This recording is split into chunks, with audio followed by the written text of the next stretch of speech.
I think we were somewhat reverent about the comics, in that we had, the comic balloons, splat, baroom, zap, and so on. And we had those primary colors all the time, and the lens cocked.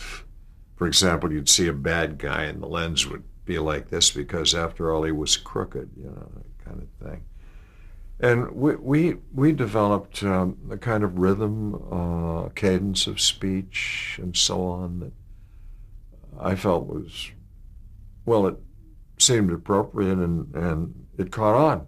The show differed from the comic books in that we had more irony, I think more subtle reference points comedically. And we were possibly more bizarre than the comics, certainly because the people were there right in your face on the screen. And they had more dimension than, the magazines. We played it for laughs. But in order to play it for laughs, one had to never think that, you're funny. You just had to pull on that cowl and believe that nobody would recognize you. And I got to the point where I'd pull on the cowl that would trigger the whole character. And I think my approach was very childlike with it, to get to the point that when playing Batman, it was like when you were a kid again, playing Batman.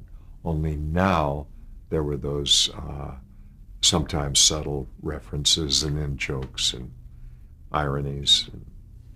When reading a script, it was easy to see or realize that it had to be played, as you put it, with earnestness, with sincerity, but with a layer of sincerity that's bigger than life. Batman could never be subtle. And my Batman at least, I don't know, must always believe that nobody could recognize him, even though his voice was the same, and so on. And I played Batman. You remember Basil Rathbone in the movies? I thought his Sherlock Holmes was wonderful because, I use that as a reference a little bit, because he was always musing, pacing, musing, and suddenly getting ideas that were so important. And that's the way it was with Batman. And if they were running into, for example, a Mexican restaurant, and Robin said, "Holy guacamole, Batman." You see, this is not serious, but it has to be played seriously. If Batman and Robin are chasing a criminal and they run out of a building and they start to run across the street, and Batman says, "No, Robin, you must look left, right, look left again, and then go after the criminal." Or you have to put a quarter in the meter, But these were homilies, these were moral tales. They were lessons for kids because they accepted that, literally. And as adults, you could laugh your head off, What are these idiots doing?